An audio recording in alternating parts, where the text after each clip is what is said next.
Nurin Jazilin binti Jazimin dilahirkan pada 11 September 1999 dan dilaporkan hilang pada 16 September 2007 adalah mangsa pembunuhan rakyat Malaysia ketika dia berusia 8 tahun yang pada awalnya dilaporkan hilang setelah dia pergi ke pasar basah yang berhampiran di rumahnya Wangsa Maju di Seksyen 1 Kuala Lumpur ketika membeli klip rambut pada malam 20 Ogos 2007. Ibu bapanya memfailkan laporan orang hilang kepada polis dan pencariannya dilakukan pada minggu-minggu berikutnya oleh beberapa organisasi termasuk media arus perdana dan NGO. Polis dapati menemui rakaman CCTV dan beberapa kamera berdekatan yang menunjukkan Nurin ni tadi diseret ke dalam van putih pada malam dia hilang. Pembunuhannya masih belum dapat diselesaikan. Pada pagi 17 September 2007, beg gym baru ditinggalkan di hadapan sebuah lot kedai di PGS 1/48 Petaling Jaya yang ditemui oleh pemilik kedai. Ia mengandungi badan telanjang kanak-kanak yang tidak dikenali yang disumbat dalam kedudukan janin. Polis percaya bahawa dia telah mati lebih dari 6 jam sebelum penemuan itu. So, 2 biji timun dan brinjal ditemui tersumbat di dalam alat kelaminnya dan menyebabkan rektumnya pecah.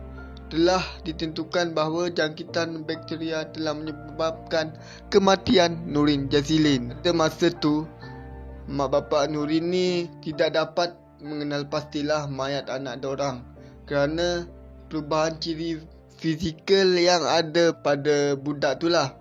Bahkan dia disarankan bahawa anak itu mungkin anak orang asing kerana dia tidak memiliki bekas luka yang disebabkan oleh vaksin BCG. So, mak bapak Nurin ni berharap sangatlah anak perempuan diorang masih hidup dan menjadi mangsa beberapa panggilan gurauan daripada netizen lah yang mendakwa bahawa Nurin ni sedang berada jagaan mereka. So, ujian DNA kemudiannya telah dibuat untuk mengesahkan mayatnya sebagai milik Nurin Jazilin. Mayat kemudiannya dituntut keluarganya dari Hospital Kuala Lumpur HKL dan dia telah dikubumikan di tanah perkuburan Islam di Taman Ibu Kota Setapak Kuala Lumpur pada 21 September selepas solat Jumaat. Disebabkan penyiasatan yang tadi sangat kejam dan akhirnya kematian di tangan penyerang yang tidak dikenali yang disyaki sebagai pembunuh psikopat yang mencetuskan kemarahan di seluruh negara pada ketika itu. Blog media dan internet Malaysia dipenuhi dengan kemarahan dan ketidakkepercayaan sebagai reaksi terhadap kes itu dan pembunuhan itu secara meluas dianggap sebagai jenayah yang paling mengerikan dalam sejarah Malaysia pada bertahun-tahun.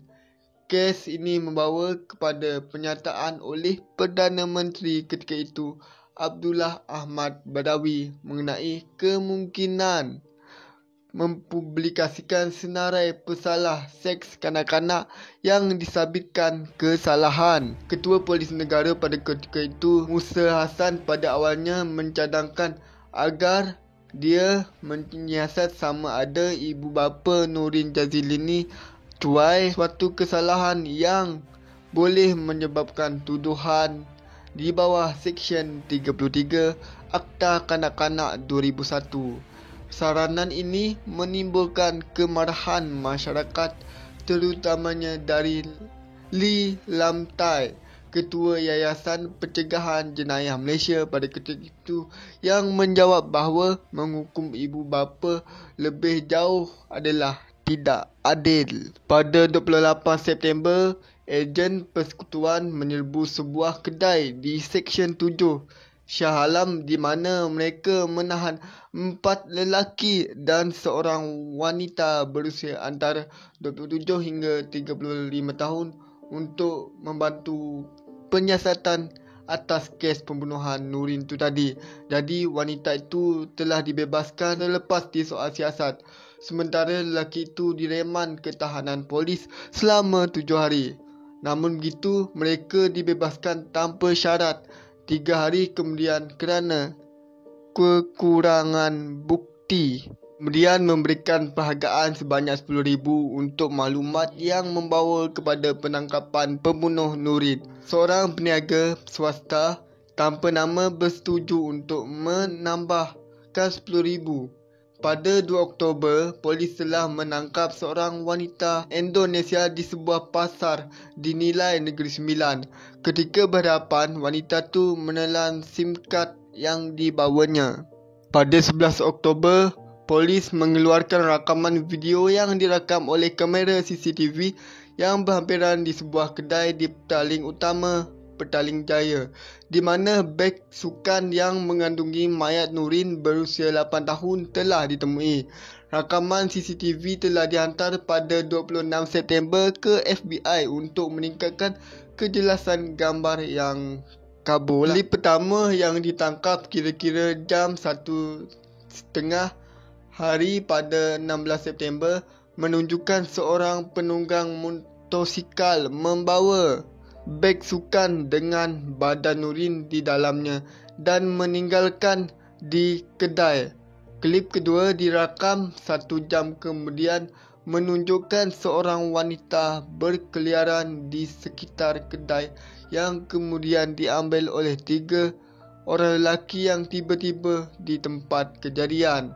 Rakaman yang disempurnakan bagaimanapun gagal menampakkan wajah penunggang motosikal dan nombor plat motosikal. Jadi pada tahun 2018, mak bapak Nurin ni minta polis buka baliklah kes yang pernah menyebabkan kematian anaknya dengan menggunakan teknologi yang canggih pada masa kini. So sampai sekarang kita tak tahu siapa pembunuh kepada adik Nurin Jazili ni. So kalau ikutkan, kalau adik tu masih ada, dia sekarang mungkin berumur 22 tahun.